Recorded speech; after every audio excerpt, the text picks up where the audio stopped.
Good evening, everyone. Welcome back to Through Black and My Eyes. Everyone can see me. It's not a black screen these days. Everyone can hear me. Yay! That makes a change. Technology works. Hi, all. Please remember to keep comments respectful. Super chats are available in the bottom right-hand corner. Donate if you wish to. £99p a month if you want to join. Monthly prize draws. We've got 2 next month. Looking forward to doing that. Leslie's in the house as well. Yes, the Scousers are getting beat. There's some strange results tonight so far.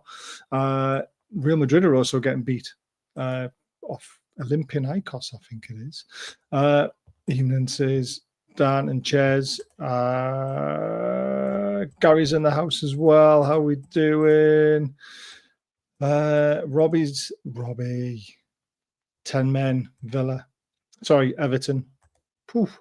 I am well. It's just been a nightmare night with the little boy deciding their team wanted to have an extra night's training, and it is absolutely howking down outside. Mo's in the house as well. How are you doing, Mo? Right, we are here to discuss this. Obviously, it wasn't a great result, but I don't think we should be losing our heads as much as we are online. So let's get the thoughts of everyone. How are we doing, Dan? I know. What did I say? What did I say on Sunday show? When did we do the preview? I said it's time for. We did a review and then sort of touched on it. I said it's time for Aaron Ramsdale to have a run in the side, and I can tell you, I was at the pub. We got it set up. It was on the big screen. Barnes will tear you apart again, and then yeah.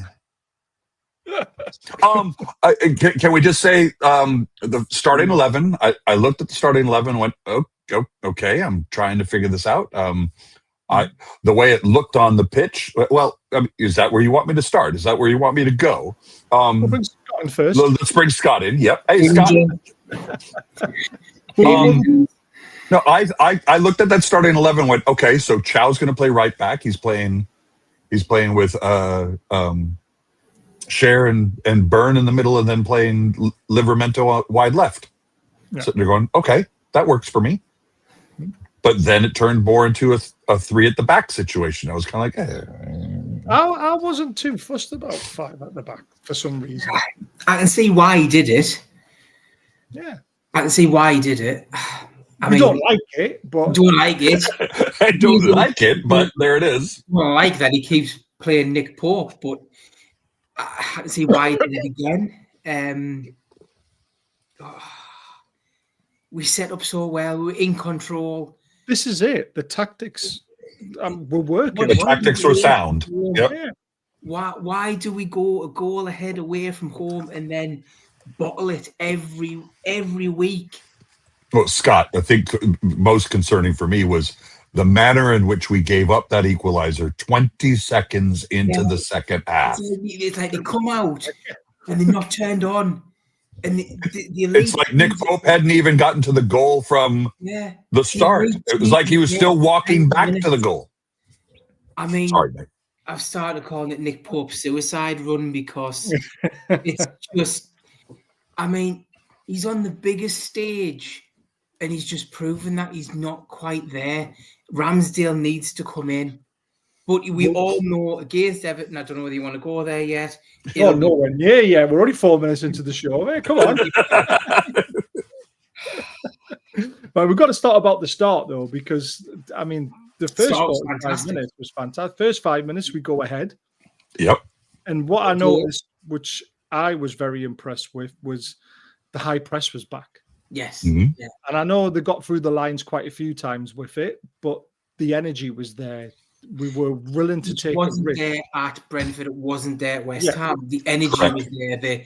The intensity, the Newcastle we've become to know and love was there. Yeah.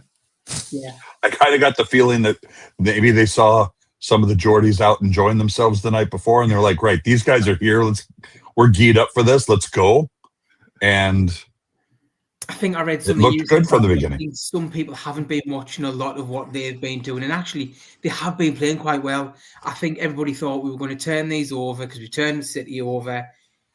Away from home, we're turning nobody over yet, and it's shocking. No, and I think this is where, I know we're going off track a little bit, but where a lot of Newcastle fans get that, they wind me up online because it's like we've got this given right now that we're going to beat anyone. Yeah. And we don't have that. How can you expect to go to Marseille after being... And how can some of us just used to this thing of, I know super fans said last week, let's take it game by game. A lot of us are like Eddie Howe's very much, it's the next game. But then some people look at it 6 games ahead. How's the fan base so split? I don't get it. Like I say, I just think a lot of people now have got this some of us been inferior complex. You've done that and got the T-shirt too many times and know that the next 90 minutes is most important. Exactly. But I mean, the first 45 minutes, I was actually impressed. There was a lot of people online having to go at Gordon. I don't think Gordon did much wrong in the first half, other than his final pass let him down quite a few times. He's not a striker. He's not, but he ran his heart out. He did do well. He was pressing well. Yeah. He was running in the corners and the channels. Yeah. Then I saw someone after 5 minutes saying that Willock's not up to the game and he's rubbish. After 5 minutes, I was like, give him a chance. And actually, he was one of the better players. Exactly. His running power was superb. The way he was burning down that right-hand side. No one was a bit of the Joe Willock of old, which we need. So, and the goal was well worked. I mean, it was. Agreed. And everyone says to me, it's just like, oh, Gordon was crap. I said, well, if Gordon wasn't in the box where he was and also got his shot off like he did, what would have happened?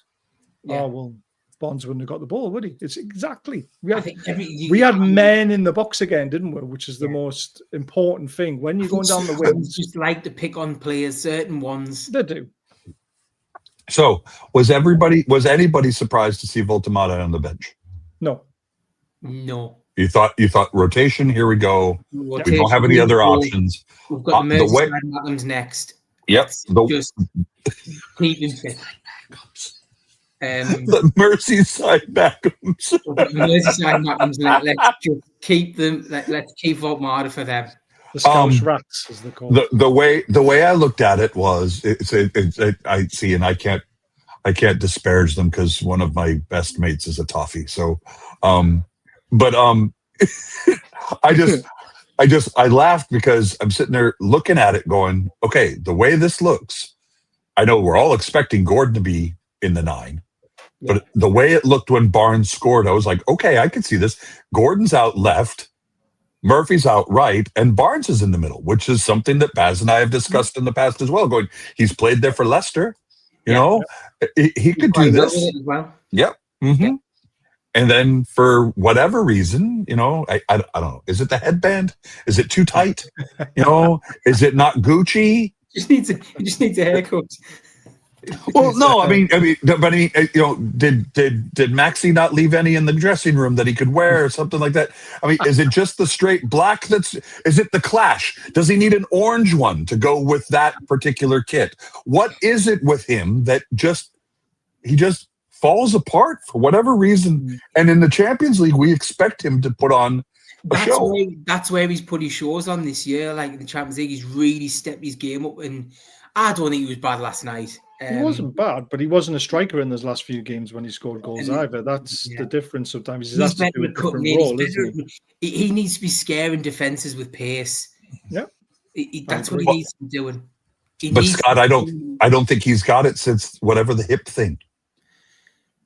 He's lost half a yard because he's definitely not as quick as we expect him to be. I do think he's still carrying something. Maybe it's time to keep him out the team a little bit. But then again, I think the Wissa injury impacts that. Because if Wissa was fit, you could rotate a bit more and probably take Gordon out a bit more. Yep. But then does he start pissing it? Then does he start pissing and moaning, saying, "I need minutes in order to make the England squad for the World Cup"? You know, it's just it's damned if you do, damned if you don't. Yeah, Eddie's got a he has. And my, you know, again, one more, you get one defeat, and now all of a sudden you got the Eddie out people again. No, 100% not.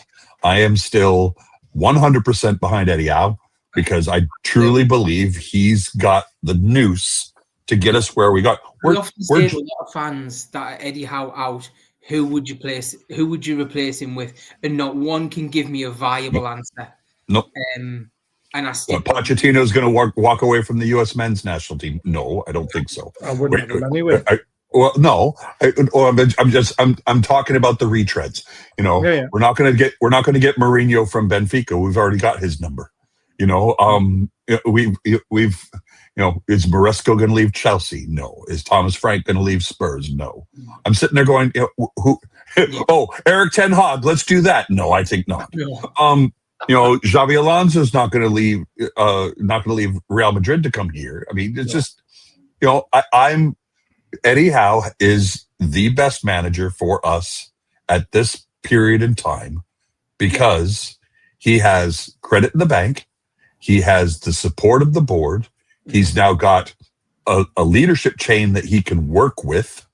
For whatever reason, the last two haven't worked.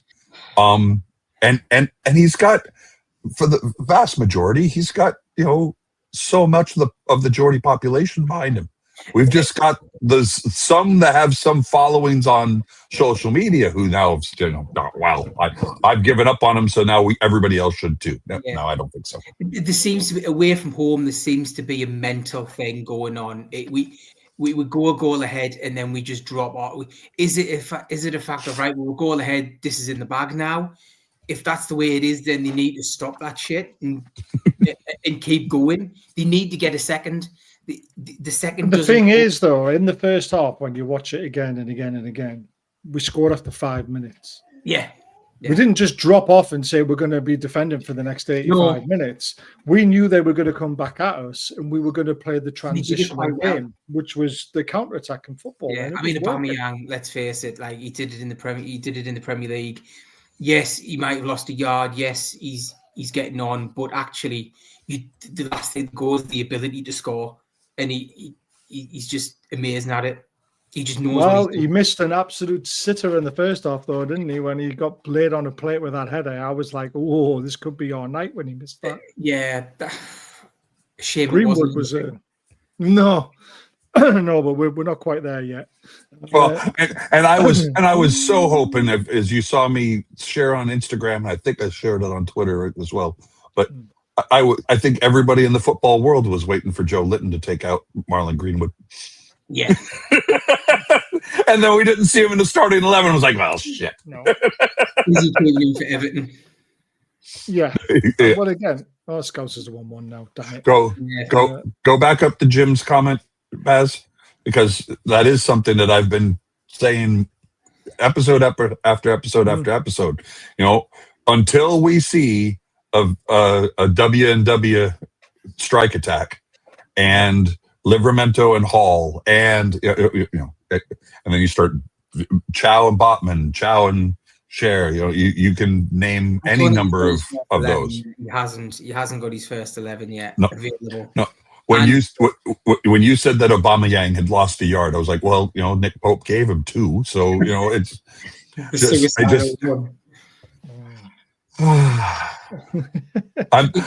when I say the best 11, I don't even. Well, no one knows what the best 11 is yet, do we? Because we don't know how well Baltimore and Whistler are actually going to mix together. We don't know whether he's going to change the formation. And I don't think Nick Pope is in that starting 11. I'm with you. If it's the best 11, Nick Pope ain't in it. The daft thing is, though, not that long ago, Nick Pope, and we were arguing with this with the Man City lot, Nick Pope was actually on fire with 5-6 clean sheets. And this is what I was just going to go back to. And he got back into the England squad. He played fantastic against Man City. And you couldn't but he made a clanger in that as well, though, which he did again last night when he ran out to face Haaland. That could have been the same situation. I said this, Eddie needs to stop him. And I know he's a pro footballer and he should know, but Eddie needs to say, stop doing it. Well, he wants him to play as a sweeper keeper, though. He's not good at it, though. I know he's not, but he wants him to play it as a sweeper keeper. I just think he's putting nails in Eddie's coffin every time he does it. Not for me. It is comical.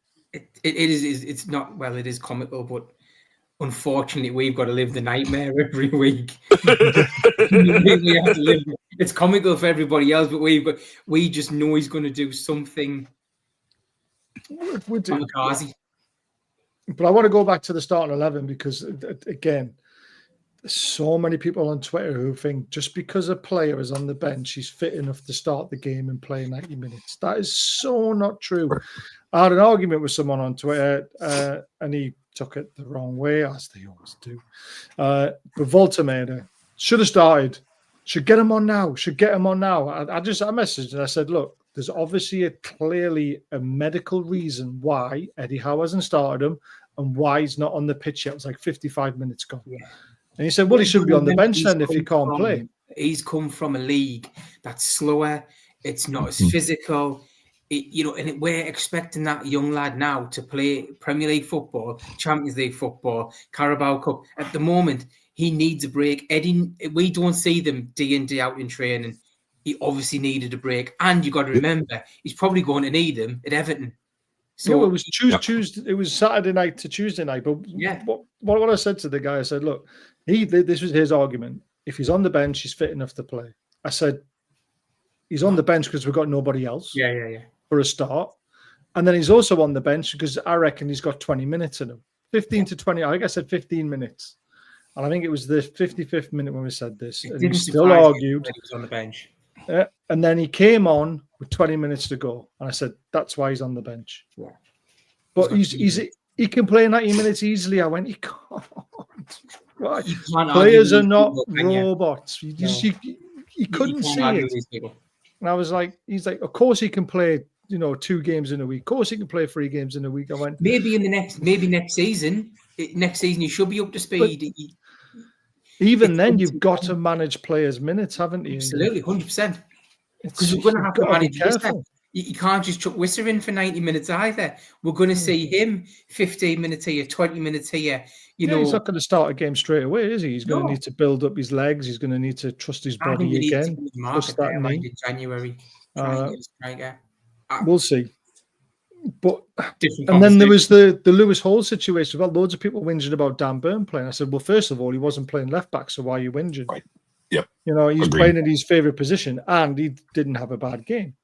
Lewis Hall should be starting. I was like, hold on a minute. Lewis Hall's just come back from a serious hamstring injury.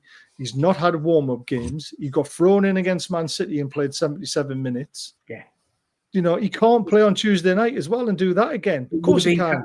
But the thing is, what these people don't realise is, yes, he could do it. Then he might lose the player again for another 6 to 8 weeks. Exactly. Yep. And then what you're going to do? I love an armchair manager. The fantastic people.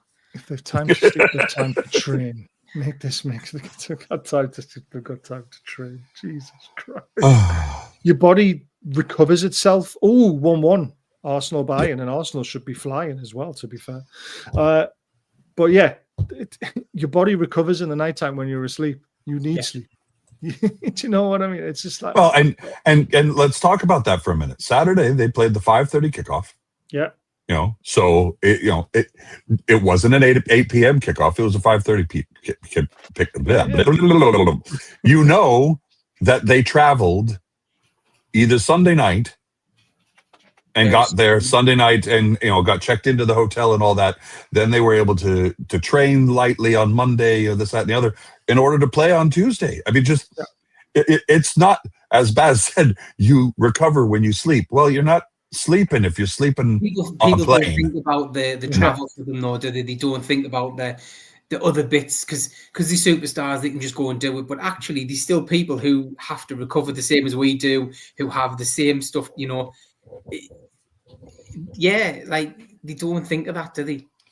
Sorry, go on. No, I was going to say, and here's the big difference again when we start talking about fan bases and their expectations for players and such. Again, I say, American fans are sitting there looking at it going, right, a flight from Newcastle to Marseille, because they flew from Newcastle to Marseille. Yeah. There was no connection for them. What is that, a 2.5 hour flight? 2 hour flight at the most? Yeah, it's not. Because it's the south of France, right? 2.5 then, yeah. When I flew from Newcastle to Amsterdam or Newcastle to Paris, it was 1 hour 45. So, 2 hours. Okay. then you look at the size of the United States again. I was just listening to former U.S. men's national team player Eric Winalda. He said that when he was playing in Major League Soccer in the beginning, in that first year, 96, he said he was playing for San Jose in California. The team, the Clash at that time, flew to play in Miami or something like that. Well, that's across the country. That's a 5-hour flight. Yeah. Okay. And he said, and they played on Saturday. But then the expectation was the U.S. men's team had a game in New York City on Sunday. And Winaldo was expected to go directly from the game that he had just played at like 2:00 in the afternoon in Miami, not mind you. But as soon as the game was over, go get showered, grab your go bag, and they took him to the airport so that he could fly up to New York and play for the U.S. men's national team the next day. Yeah. He goes, that's 30 years ago. And that was the way of thinking, you're all superstars, you're all robots. You can do this because it's expected and you're getting paid for it. Oh, man, had just been away with the national team. Exactly. So this, we're coming back from an international break where some of these guys played, multiple games for their national teams as well, and performed, but at the same time, that I go back, they need a break. And like Baz said, Voltemata couldn't have started.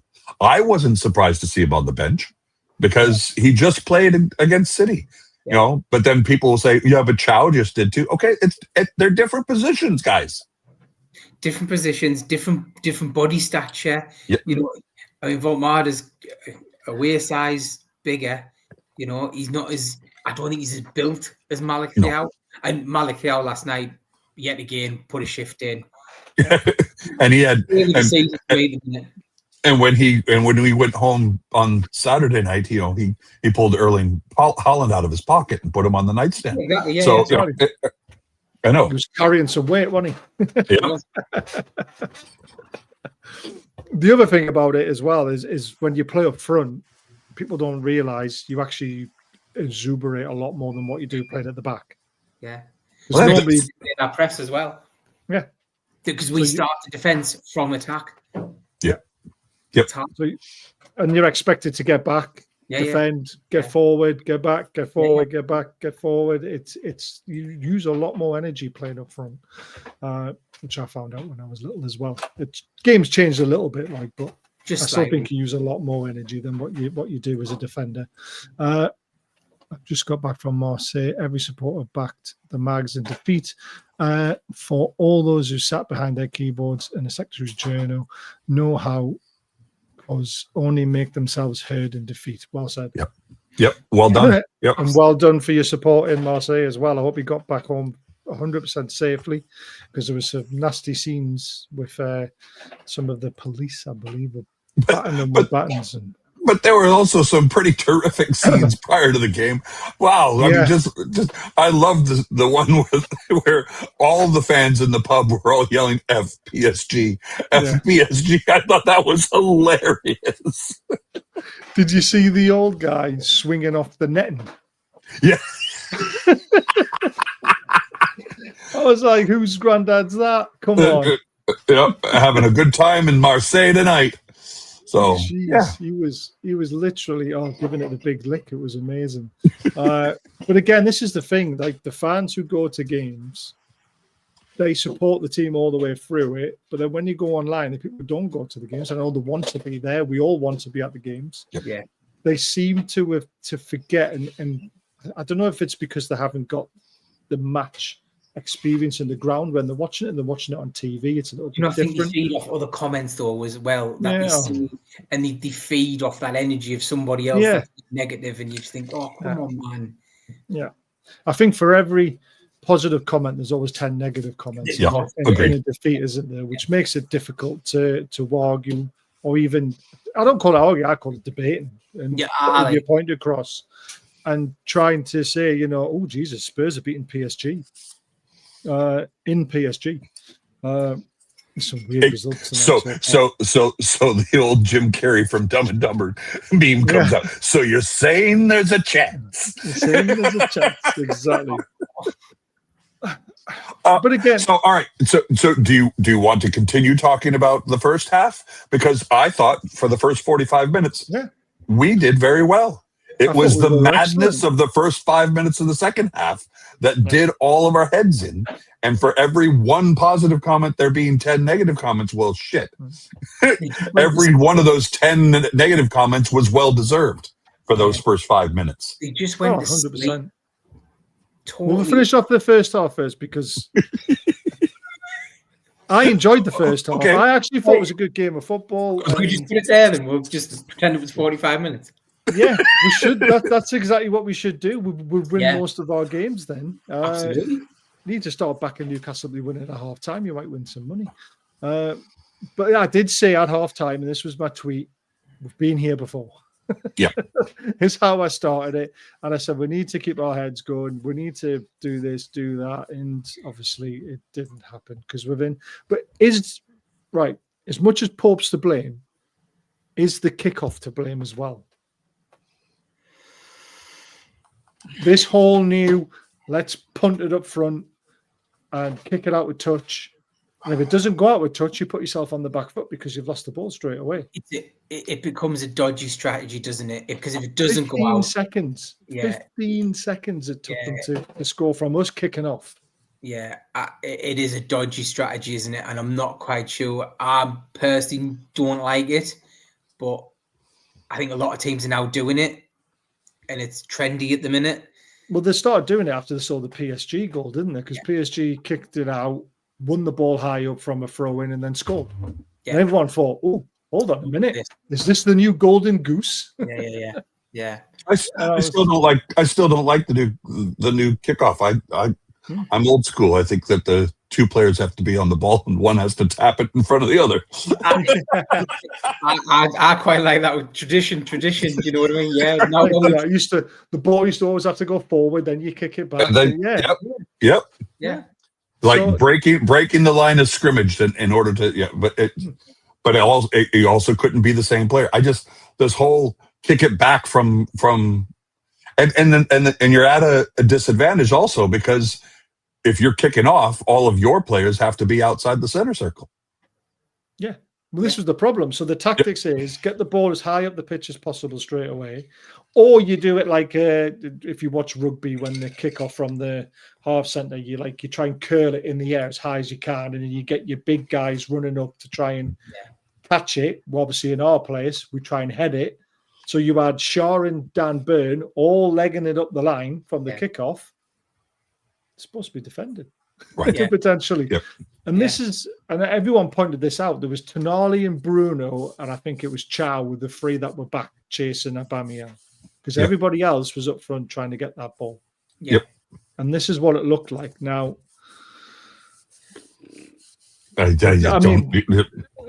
this picture just says 1,000 words, doesn't it? Really? What are you doing, mate? What are you doing? But why does he even need to? This is my question. Why is he thinking it's best for me to be almost 35 yards out of goal when he's got... That's Chow, I think. Yeah, and Tonali's the one on the nearest to right. Yeah, but look, he's alongside Aubameyang. So the best that Aubameyang can do, he hasn't got the pace. Nope. So he has to beat him with skill, which I don't think he's going to do. Or Chow's just going to push him out to the right wing and hope the two guys at the very halfway line who were trying to get forward, that was the young 16-year-old who's right on the edge of the pitch. I'm not too sure who the other one is. Probably Greenwood. If Pope doesn't come, there's the danger. There's so much to be done still. Yeah. If he's in his 6-yard box or push him out. out. Exactly. It's just suicidal. And I will say it was a fantastic finish. It was real. The finish, but like I said, I mean, you're going to get that from him. Do you know what? He's got that in his locker. Yeah, and now do you know we've seen that goal before? Les Ferdinand did it at St James's Park. You all remember it. Someone put the video up today. There was just that was a great goal. Pope should have stayed and go and trusted that Chow would be able to stop him. At very least, slow the attack down, and we had a chance to get exactly. Absolutely, yeah. But the thing is, though, and I don't know if Bruno had a big go at Pope. when the goal went in. And rightfully so, as captain. Yeah. What you do, you've just gone and shot us in the foot. And the thing is the daft thing is, we went up the other end and scored. It was offside. And this has always been my criticism of Harvey Barnes, and Dan, you should back me up on this, because I've said it so many times. How can a player at the back post be so constantly offside when he's looking across the line? And that's not the first time he's been offside when he scored a goal like that. And if he'd stayed onside, it would be 2-1 again, and we'd be all forgetting about that. Well, we wouldn't forget about it, but it wouldn't be. We would have put it in the back of our minds. Yeah, exactly. Or would have ordered him a pint and then gone, you got me out of that one. Yeah, exactly. Yeah, no. But instead, they get the decision, years offside, they go down the other end of the pitch and they score. And I just got my pizza at that point. I had my head down. I looked up and went, for fuck's sake. Yeah. What the hell has happened there? Yeah. And it was a great instinctive forwards finish. And like Pope's never saving that. It's too close. No. Yeah. And it's gone into the roof of the net. But I think everyone's head was down. They weren't defending properly. And agreed. Everyone didn't seem in position, did they? Our defense was at 6-7. Oh God, no! You didn't go there. I had to. I apologize, everyone. I am ending the show. No. I've got so many parents going, what the hell is 6-7? 6-7. Oh, I keep going, when your defense is completely out to sea, you're at 6s and 7s. I said, it makes total sense to me.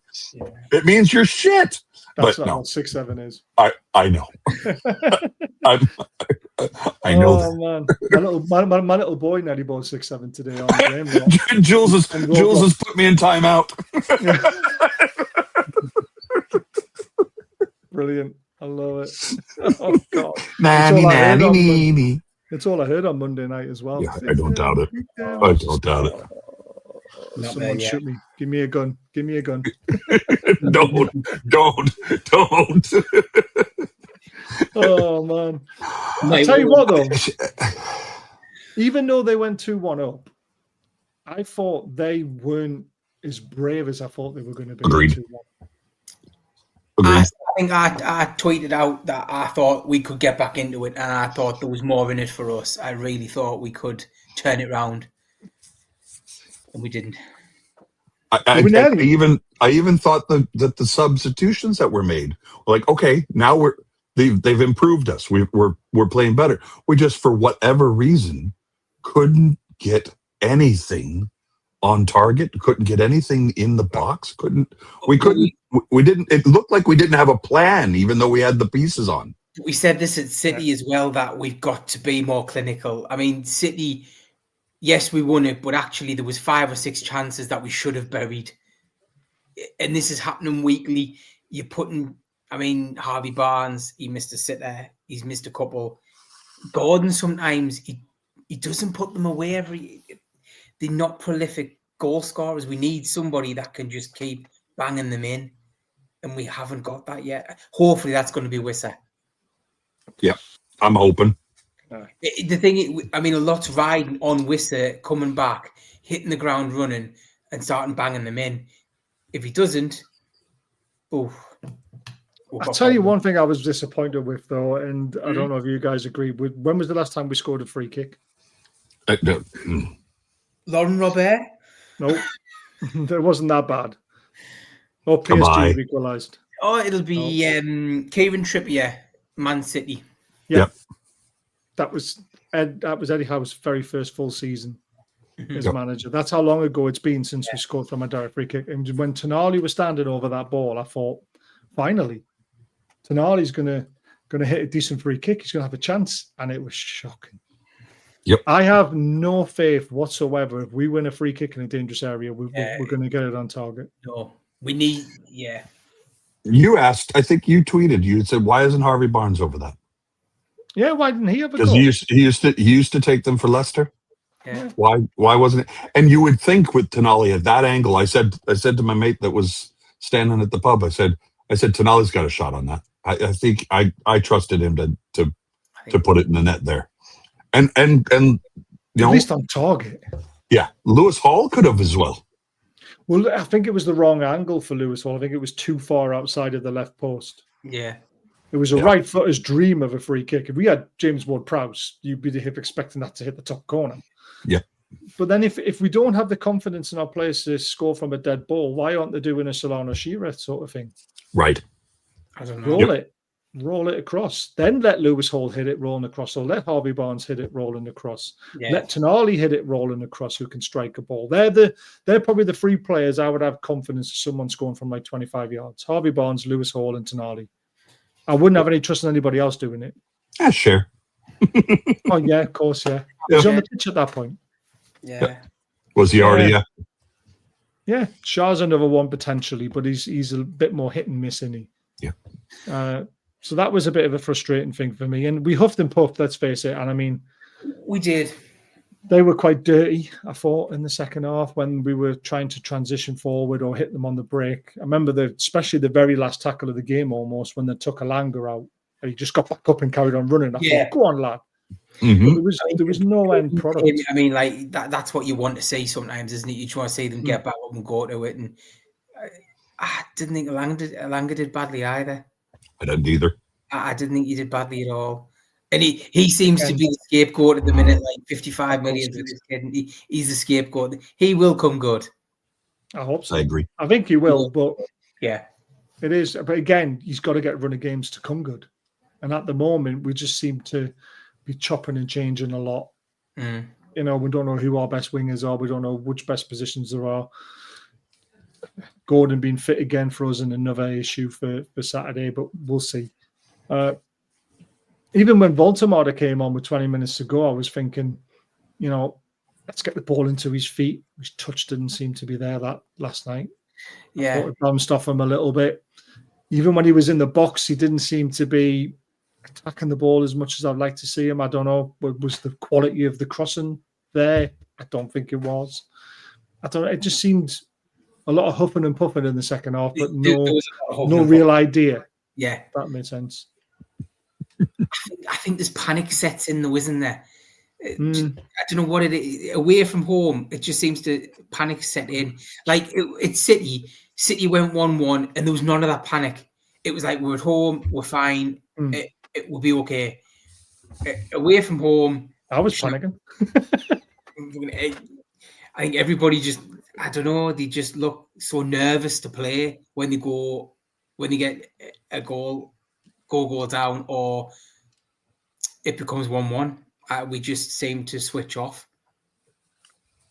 Right. This is what Eddie Howe said after the game. I think this is important to address this because, again, there's people online who say, generally sick of them now. Bruce would be proud of them comments because Eddie Howe isn't a person who will ever call out a player in a press conference. And he said, Eddie Howe on tonight's Stade defeat, I was pleased with a lot of the performance. Of course, the 2 goals and the manner of the goal was disappointing.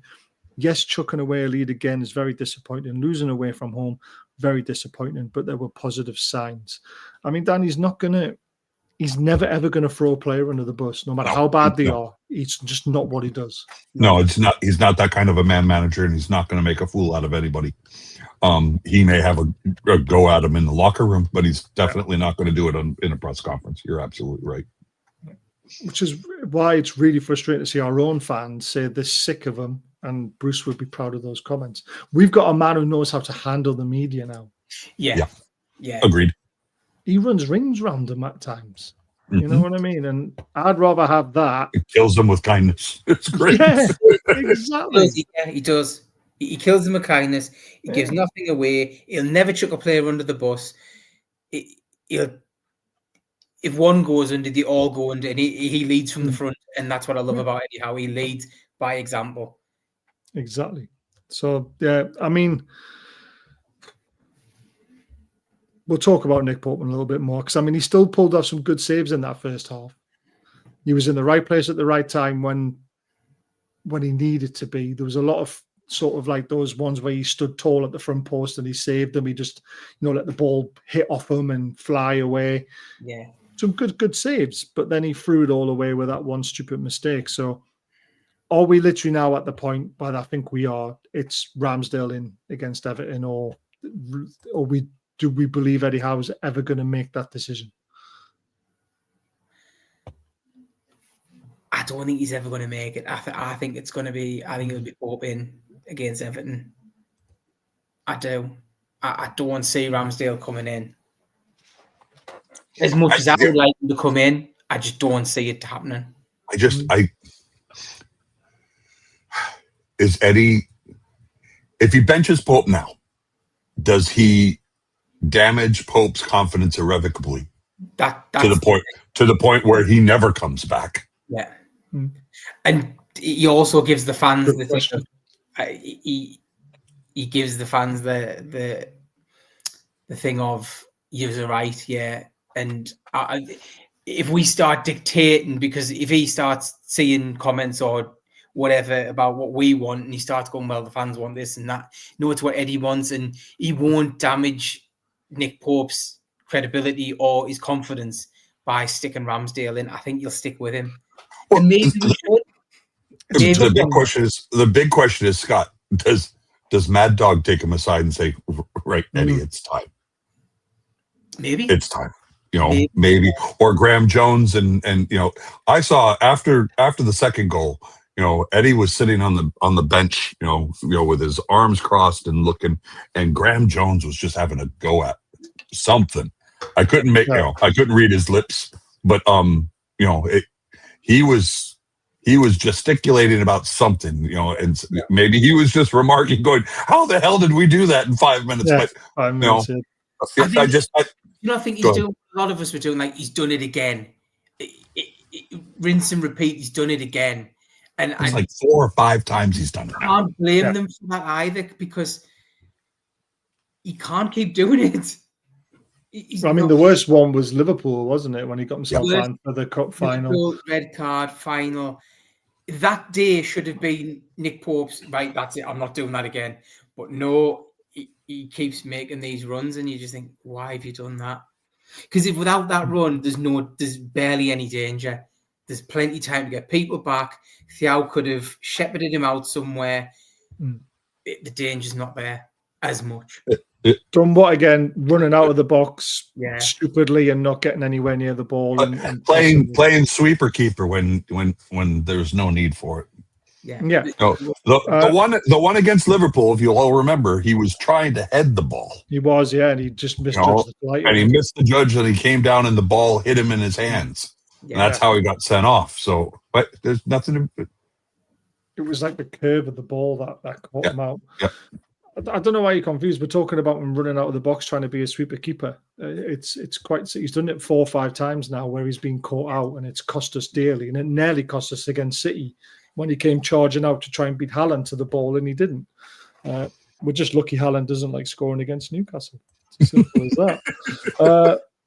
He must want to come and join us. It's the only thing I can think of. The other thing about not starting Ramsdale, though, is there are rumours that we want to make his move permanent. Why would Ramsdale want to make his move permanent if he's not going to get a game when these mistakes are happening? Correct. Yep. Agreed. So that's the other thing to consider. Yeah. He must be banging on. I think we said this the first time I came on. I think he will be a fantastic acquisition permanently. I don't like the Trafford one. I don't think he's ready. Ramsdale's definitely the man that I would have in at the minute. And he's at the club. He's obviously getting, or you would think he's getting brought into the team, or what's the word? He was brought in for competition, wasn't he? He's obviously settled in as well with the lads. Why when you've got a very good keeper there? Against Man City, we had both Ramsdale and John Ruddy on the bench. Yeah, John against Marseille, we had Ramsdale and Max Thompson on the bench. What is it? So the goalies have the keepers have somebody to talk to.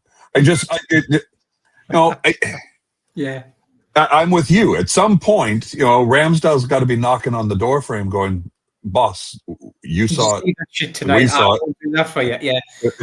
I'm a simpler keeper that way. I'm going to stay in the box.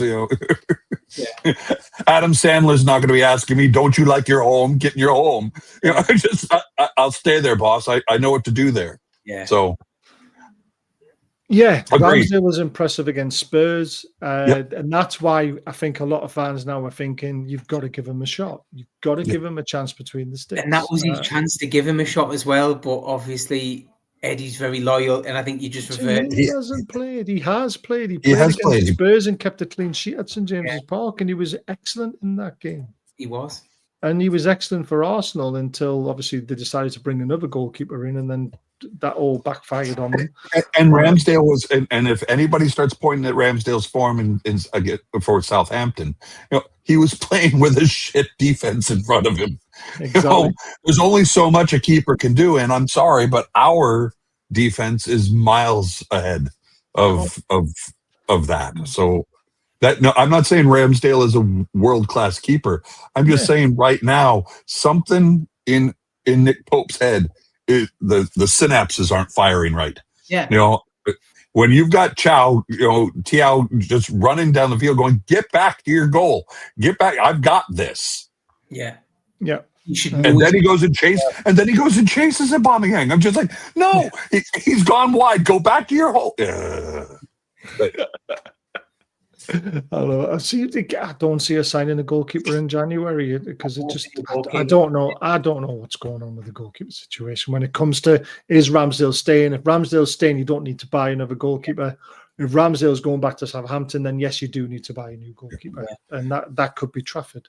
This was a good question. I want to come back to this one. I love and 100% back Howe, but I do have a real concern that his style of play can't be sustained as a manager through the season-long strategy.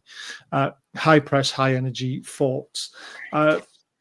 We have actually moved away from that a lot this season. If you have noticed, we like to play a lot more of a possession-based style football, and we only use the high energy when we think it's the right time to do it. Yeah. Even yesterday we did that. We went when we needed to go. It's not like a basketball game that it used to be. So we like that. We love to go forward and fast, and that's when we play our best fluid football.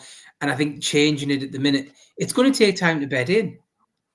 I don't know if anybody agrees with that one, but I think... No, it does. It takes a while to get used to playing a different style in a different way. Yeah.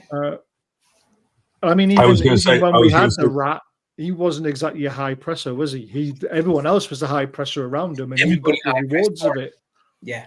He reaped the rewards, absolutely. Yeah. I was going to say, I don't think we're playing much of possession ball, Baz, when you see, 27% percentage in possession in the second half. But in general, this season, we've gone to a more possession-based game, apart from the last two matches, because we played against City and we obviously played last night. That was very different. Be on the ball as well. But we have tried, because we have been a little slower in our build-up. Fulham at home reminds me of, we had a lot of the ball, but we didn't do a lot with it. When teams play a low block, we have a lot of the ball in general. So we don't play that high pressing game because everyone is high anyway. Yeah. And they're trying to hit us on the break. We like to play the high pressing football when we play the likes of Man City because the game's more stretched and you've got a better chance of making them make a mistake. Yeah. So it's when his very first season, Eddie Howe, remember, it was very much high intensity. Yeah. Intensity is our identity and all that sort of stuff. But I think that's gone a lot now. It is, yeah. Personally. We've got a few more comments that I've missed. There we go. Oh, yeah, I missed that one. I don't want to any. The defence looked more comfortable with Ramsdale in the pegs. So, again, is that another reason to bring him in? Obviously, the defence trusts Ramsdale having the ball more than they trust Pope having the ball. I also noticed a few times when we were a little bit in a bit of a corner, we didn't want to go back to the keeper. We still tried to go forward. Yeah. Even though that was riskier. And again, is that down to a trust? It's a tough one. I think so. I think the lad's maybe thinking he's not that great with his feet. Let's not go there. Because you can get caught out badly with it. Oh, God. There had to be a short comment like that from Leslie, didn't there? I'd bag a seat next to Shaw. Hands off Trafford. You want to sell Trafford, mate. That's the problem. I don't think you want him anymore after you got Donnarumma in. I feel sorry for him. Let's not take the mick out of Man City. They got beat as well. They made 9 changes last night. That was crazy. Yeah. Couldn't tag not be a reason for great home form versus pro away form? Don't have cutting edge of energy.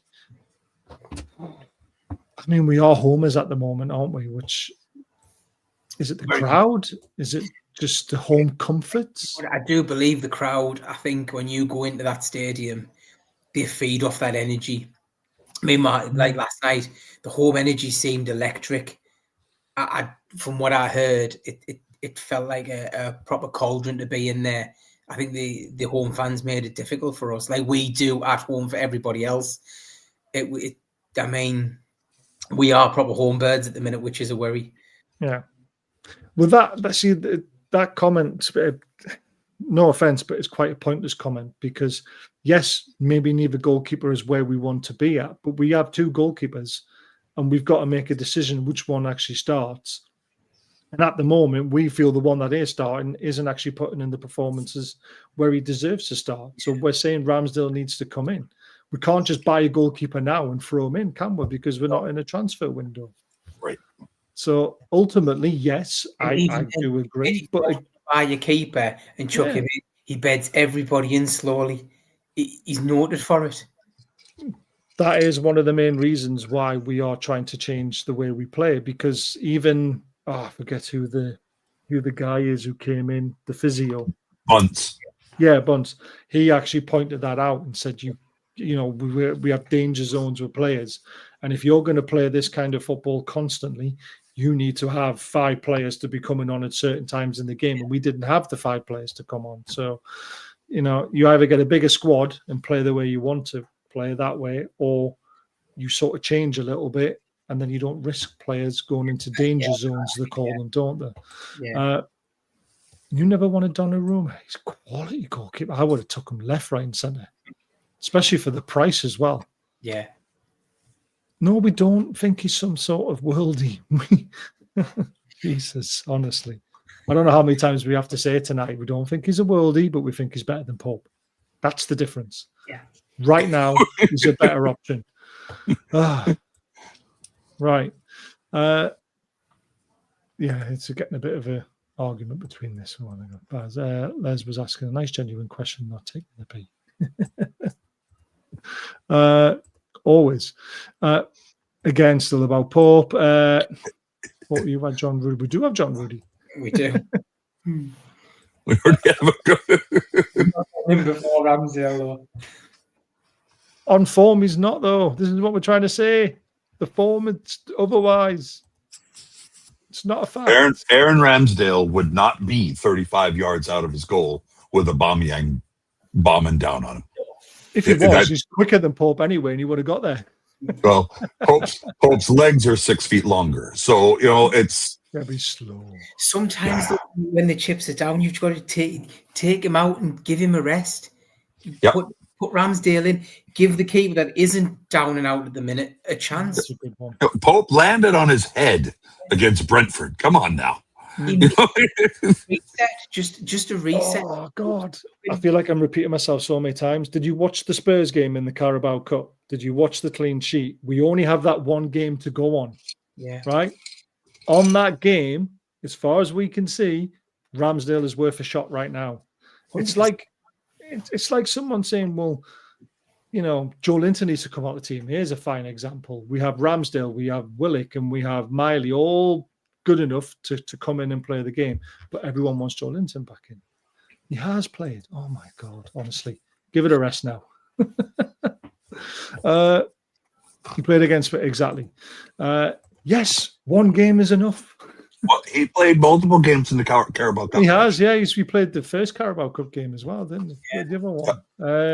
It wasn't against anyone, to be fair, and he didn't really make nobody after the first game in the Carabao Cup because it was some lower league team. And we made like 7, 8 changes, 9 changes, didn't we? And Ramsdale was one of them. I don't think he saved the shot because he didn't have to, So I think you have to be careful. Some of us worried about Ramsdale doing due to him saying he's sometimes, which was 3 years ago. You know, he's when he was 24. He could have improved there. Of course he will. So there we go. Anyway, we're moving away from that conversation now. We want Ramsdale back in. We've given you our reasons. You either agree or disagree with us. You obviously disagree, so that's the end of the conversation for that part of it now. Exactly. I do not want to talk about that. Definitely not. Let's talk about this one. This is the last topic of conversation. It's a good one as well. Set piece question. We have a brand new set piece specialist, and our set pieces are getting worse.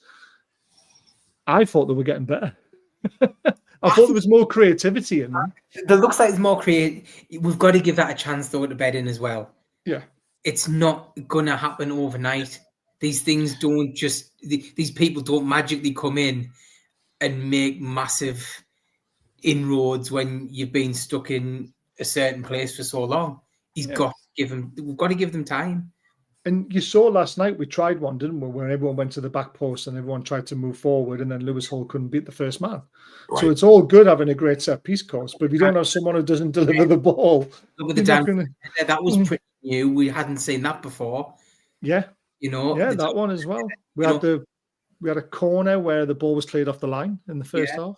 So... You know, another day that goes in because the defender doesn't read it. Yeah. Yeah. I don't think a lot of our fans like the fact that we're talking time. A lot of our issues are issues, and that's what a lot of our fans don't like. He's still going on about it. I think when we're chop changing as well, you know, we've got Barnes on the left, we've got Gordon on the left, we've got we're when you do set piece practice, you usually have consistent set piece takers. Yeah. So when all of a sudden you've spent all week, trying, Tonali on over the ball or Lewis Hall over the ball, and all of a sudden you get in the game and you don't have Tonali or you don't have Hall. Well, who else could take this one? Are we going to do a Loki's toboggan? Whatever. Well, this is another one for me. The set piece coach won't be working on direct free kicks. That's not what he's there for. If you're going to shoot from a direct free kick, you've got to have that in your ability and in your locker. It's got to be in your locker. Do that. Yeah. That's not taught by a set piece coach. No. Set piece coach has two jobs. He has the defensive side of things where he sets them up to defend whoever we're playing against. Yeah. And then he has the creativity of the attacking side when the ball's out on the wings or deep on how he wants us to move around and potentially be clever with a free kick. It's not about scoring direct from free kicks. He's not there to teach that as well, which has got that dead ball ability in his locker, who is injured at the minute as well. Who's that? Sorry, Trips. Kieran Trippier. Yep. Yeah. Again, someone said to me, "This is another. Oh my God, Paris! Tottenham have scored again. It's the man on loan from PSG who scored." Oh Jesus! Kolo Mane has scored against his own club in the Champions League to put Tottenham ahead. How is that possible? How is he not? Because it's not a rule in the Champions League. It's only a rule in the Premier League, I think, where you can't play against your parent team. I would think that would have been in the contract. So. Yeah, but there you go. He's not wrote down. Yeah, him. Jeez Someone said Louise. that as well before the game kicked off. I read it. Wouldn't it be funny if he scored against his parent club and beat them? And it's actually happening. Oh my days, that is brilliant. I kind of lost my train of thought when that happened. What were we talking about again? Set pieces. Set pieces, yes. Yeah, so a set piece coach. Could you imagine a set piece coach going to David Beckham? I'm going to teach you how to bend the ball a bit more. It's not going to happen. No. So set piece coaches are literally there to try and do something clever. And I've seen loads of clever free kicks over the years, and they've all gone out of fashion, and I don't know why. I don't know if it's the new rules where you can't have players standing on the wall and stuff like that, but there's loads of clever ways to take a free kick. And a PSV beating Liverpool 2-1 again. Oh, man. See, honestly, everyone's complaining about us losing. Everything's a little everyone else is right losing. Now. Yeah. And this is like other teams are losing as well. So Are we still in eighth? Yes. Well, we were at the start of the day. Oh, I mean, like right now with all the results as well. I need to have no a idea. look. Table. So, So Baz, your schedule this week, you're on nights. So you were saying we'll do a match. Look ahead tomorrow. We're gonna do a look ahead tomorrow or Friday or Thursday, because I'm Friday, Saturday, Sunday, Monday night. Okay. All right. So we've got Elton tomorrow. Yeah, looking forward. We'll see what because remember it's Thanksgiving over here on Thursday. So yeah. Food. That's all I think about when everyone says Thanksgiving. When it comes to what you do, it's just food. Yep. Literally Christmas Day twice a year for you guys, isn't it? It's just give me that turkey. And then if you can or want to, Saturday, Sunday, or Monday night. It depends on what works for you, really. Probably Sunday will probably be best. So you and I will figure that out. Scott, you available Sunday? I am, mate. Yeah. Okay. Yeah. All right. Yeah. Good, because Baz won't be, so I'll probably be leading the full time. So cool. that's fine. Yep. And I reckon Elton will want to come back on again, especially if they beat us. So he's a nice guy. Have we? So you're going to do the look ahead tomorrow, but I'm sitting there going, if we get 3 points at their place on Saturday, and other results go our way, we could be in 11th if I remember right. I will soon. We're not in the top 10 yet. Oh no, but we're still so close though. It's so tight, isn't it? So we can jump to 18 points, which if we won, say 4-0, and Spurs lost 3-0, we could jump to 9th. Okay. But Spurs, Man United, Liverpool, and Brentford would have to lose, as well as Everton against us. But we could jump to 9th, depending on how many goals are scored. But what you got to remember is that Palace are in 5th, which is the target this season for me. 5th spot, 5 points behind them. Right. Yeah. And that's 9 places. It's like 5 points. And our next three games, our next 3 league games, we've got Everton, we've got Burnley, and they're all the way from home, aren't they? The Mackhams as well. And the Mackhams. Yeah. No, Burnley's at home, isn't it? Burnley at home. Because we got Leverkusen away. Yeah. And then we've got Spurs at home in the cup. Yes. No, Fulham at home in the cup. Fulham at home. Fulham at home. Sorry. Yeah, that's the 14th, I want to say. 14th of December, I think. 14th of December is Mackham's at their place. Yeah. So it's the 17th, sorry, is the Fulham game. Is the Fulham game. Yep. That's it. And then the Chelsea game on the 20th. And then Old Trafford on the 26th. And then Burnley again on the 30th of December away from home. Yep. And then that's our December fixture list. December's huge for us because it's massive, isn't it?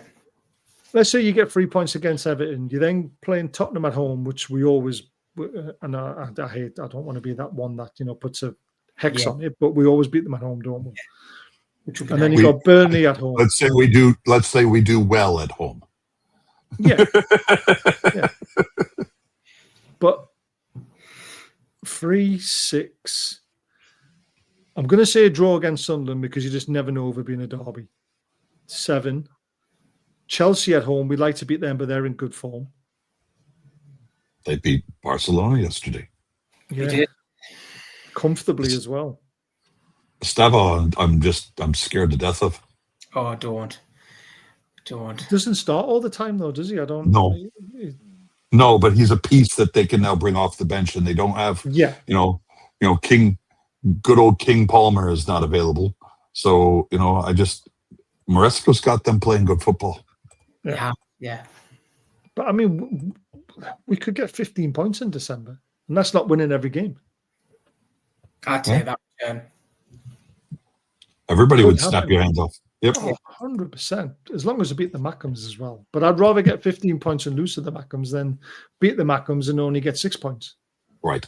Yeah. And you got to think of the bigger picture sometimes, don't you? Which a lot of people forget. Well, I think Lewis Hall will play on Saturday. Oh, 100%. Yes. I think Lewis Hall will play on Saturday. I think Tino will play on Saturday. The question is, do you put Dan Burn and Tiao in the center, or do you put Chow? Or I'm sorry, do you put Botman, Chow and Shaw? Yeah, I think after the Man City game, you can't drop them two. I think it'll be harsh. Shaw, I think that would be I like the Botman one. Is Botman fit though? Is Botman fit? We don't know. There's the other thing. And Chow and Shaw played so well together. Yeah. You're obviously going to play Tino again. And then you're playing the free in midfield as long as Joe. I think Joe Linton rested last night because he did so well against City. And again, he just came back from injury. Yeah. So I think the free in midfield go together. And you can't drop the free up front who played against City either. So Gordon has to sit on the bench. Yeah. Yes, Byrne is back from suspension. He was only suspended for one game. But I wouldn't put him in. I mean, again, do you know what it is? I wouldn't be bothered if he did play as long as it's left centre-back. Yeah. And this is what I've said for God knows how long now. We've got 4 quality centre-backs. I don't care who plays together because they all play really well together. Yeah. I mean, we could even go 5 at the back again against Everton, which I would hate to see. But it could happen. Depending on who's fit and who's not fit. Does he try to just defeat? There we go. Again, after beating City, a draw is probably not a bad result, but you want all 3 points, don't you? Anyway, Diacro, amazing sponsors, Spenny and family, fantastic. Link is in the description. 20% off for using code BAS20. Link is in the description for all of these. Geordie Land Experience, the multi-award winning Sparky. Mm-hmm. He does amazing stuff, so get in touch with him if you want to do like a tour around the Northeast. He knows all the knowledge. He also sorts out tickets for the for St James's Park now as well for tours and things like that. And then we've got Prince Charming as well, who loads of amazing merchandise in their shop from all different sports, but loads of NUFC memorabilia in there. And they are sponsoring our talking night at the end of February. Great stuff. I have 100% got Graham Bailey and Gibbo. That's going to be a good night. Yep. But I'm still working on Supermac. Got it. Trying my best. He hasn't emailed me back yet. So he hasn't said no. He hasn't said yes. But I think a little stint with me, Dan, and Graham Bailey, and then sitting back and relaxing and watching the 2 old masters at work in Gibbo and Supermac would be an amazing night. Yeah, so fingers crossed we can pull that off. We'll let you know the price of tickets and everything when it happens. It'll be at Newcastle Benfield Football Club. They're putting on the show for free at their place. Their gaff's amazing. It's been done out. The beer's cheap and the beer's good. We've all sampled it. Nice. So I'll let you all know when that is, and we can all start getting arranged to meet everyone at the end of February. Yeah. Any last words, Scott? Win against Everton for me. Hopefully, up the mags. Fingers crossed. Dan? Yep, same. Yep, look forward to seeing Scott on Sunday. Yeah, you too, mate. Up the Toon. And happy Thanksgiving to anybody from America who's watching. Yes, 100%. Joyce food. And we'll meet Dan and Elton. We'll be back tomorrow. Looking forward to that. Elton's a great guy. So we'll see you tomorrow night at 8:15. Night all. Take care, everyone.